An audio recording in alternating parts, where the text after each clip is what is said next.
Hello and welcome to today's video. After my wife and I have spent almost 1 full month living in Costa Rica, we are going to share our top 5 favorite things to do in Costa Rica that don't require an off-road vehicle. While Costa Rica is known as being one of the most developed countries in Central America, it is still a developing country. For a specific example, we actually met one couple who rented a car just like us. It was a sedan. And on their way to one of their destinations, they were just driving and came to find this fairly large creek running right in the road in front of them, and they had to risk either taking their rental car and driving through the creek, which they had no idea how deep it was, or either going back and just not going to that destination at all, trying to find another route, which again, a little bit more difficult to get to the place that you want with all of the kind of mountains and volcanoes and valleys and all of that. So we're gonna save you all the stress and still have the best experience in Costa Rica with these top 5 activities. And of course, if you have any questions along the way, be sure to let us know in the comment section below. And without further ado, let's go ahead and get to the video. So the first thing to do in Costa Rica, after maybe taking a shower and getting some food in your stomach, is to go chasing waterfalls. And specifically, our favorite waterfall is the La Fortuna Waterfall in La Fortuna, Costa Rica. And there's a few reasons for this. So number one, La Fortuna is actually personally my favorite area of Costa Rica. Wonderful people, great food, really, really nice vibe, very convenient and a relaxing place to be. And the waterfall is not far from the La Fortuna kind of downtown area.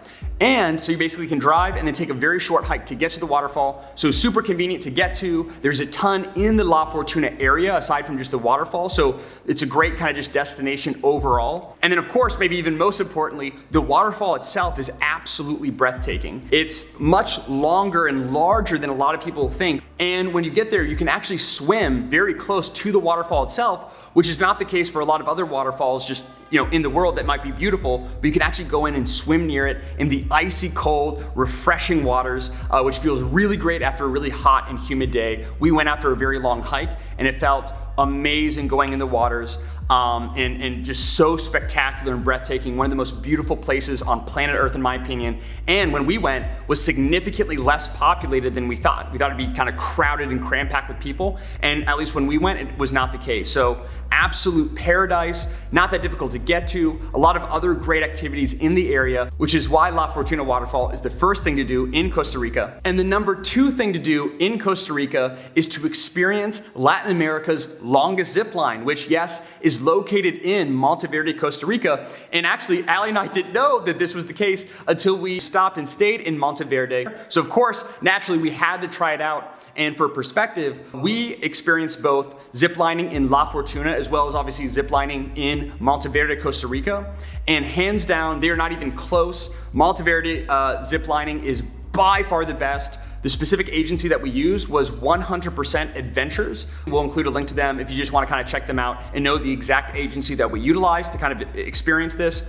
Basically included in the package that we paid, I think around $60 for per person in US dollar, was multiple zip lines, which were super fun, including the longest zip line, which was crazy. You basically have your arms like this, head first, just looking down, or you could kind of look around at all of the beautiful green mountains all around you, really adrenaline-packed, breathtaking views.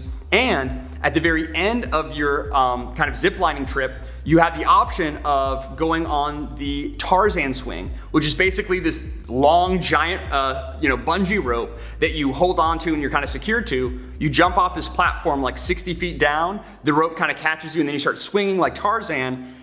The first 3 seconds of that may have been the most adrenaline-packed experience of my entire life, period. It was crazy, but totally, totally worth it. So ziplining in Monteverde, definitely add that to your itinerary if you can.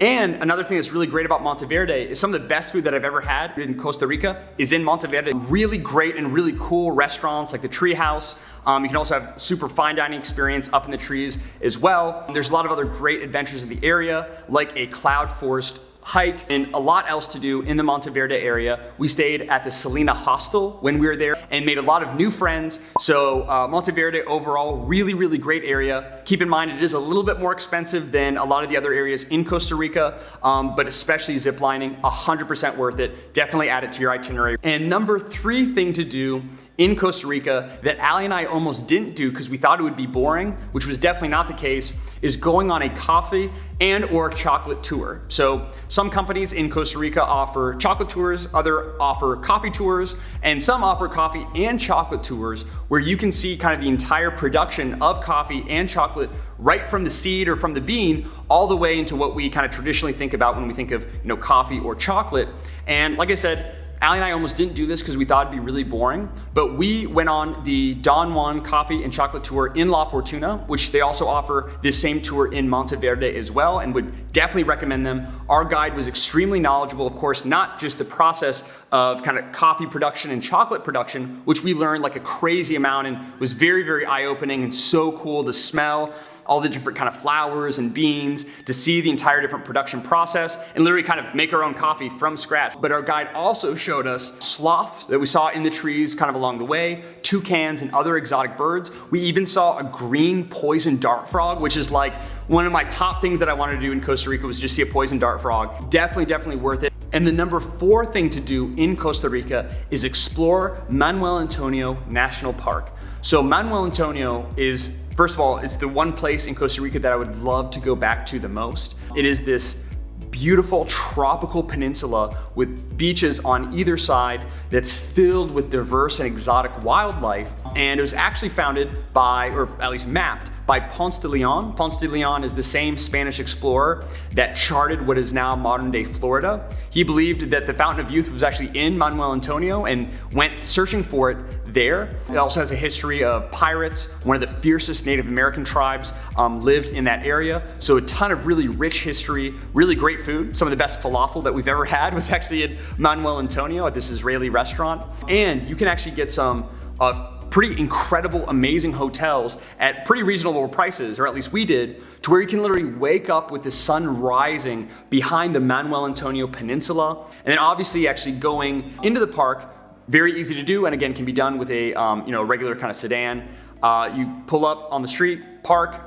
It's, I think, $18 US dollars to enter the park per person. Once you're there, you can get a guide, and the guide can kind of take you and show you all this wildlife kind of inside the park. Or you could just do this yourself and see all different kinds of exotic birds, like toucans. You can see sloths, different types of monkeys. We were fortunate enough to see some squirrel monkeys along our walk kind of toward the beach. Little kind of hermit crabs and iguanas on the beach. Just crazy, beautiful, lush. The national park is about 2.5 hour drive, or at least it was for us, from the San Jose airport. So it's a lot closer than a lot of these other locations around Costa Rica, fairly easy to get to. So definitely add that to your top things to do in Costa Rica. And last but not least is spending the day and just unwinding at Tabacón Resort.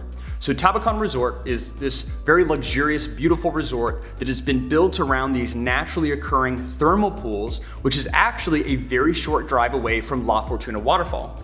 And what you can do with the resort is you can either stay there, spend the night. They have a hotel and the resort. Hotel, I forget what it is per night, but it's fairly expensive. However, you can also get a day pass, which is actually fairly typical to do. So Allie and I actually bought, I believe it was $100 day pass each, so $200 total, which I know seems like quite a bit, and we almost didn't go because of the price point, but we heard so many good reviews that we decided to give it a try, and we're so glad that we did. The day pass, you can either get around $80 US dollars to $100 US dollars, includes either one full meal or 2 full meals if you have kind of the more expensive pass. They also have kind of a massage parlor and spa. And aside from all of that, obviously the main draw to this resort is this naturally occurring thermal black creek that runs up and down the resort. And basically what you can do is just chill and relax at all of the different parts. There's mini waterfalls, bridges, lush canopy all around. They have a full bar, great to just kind of get a drink, just chill and relax. If you have the budget, definitely something that I would consider, especially if you're already going to the La Fortuna area. You won't regret it. And those are our personal top 5 things to do in Costa Rica. Obviously, Costa Rica is an extremely lush, rich country, so we couldn't pack everything into this video. If you feel like we missed any kind of top destination or your top favorite destination in Costa Rica, help out other travelers by letting us know in the comment section below. And if you did find the video valuable, let us know by giving the video a thumbs up. If you have any questions, like I said, let us know in the comments below. And lastly, be sure to subscribe to the channel to catch all of our adventures throughout Costa Rica and all over the world. We have a lot of exciting, unexpected journeys coming very soon, and we want you along the adventure with us. So be sure to subscribe. And as always, thanks so much for watching. God bless, and look forward to seeing you in future adventures.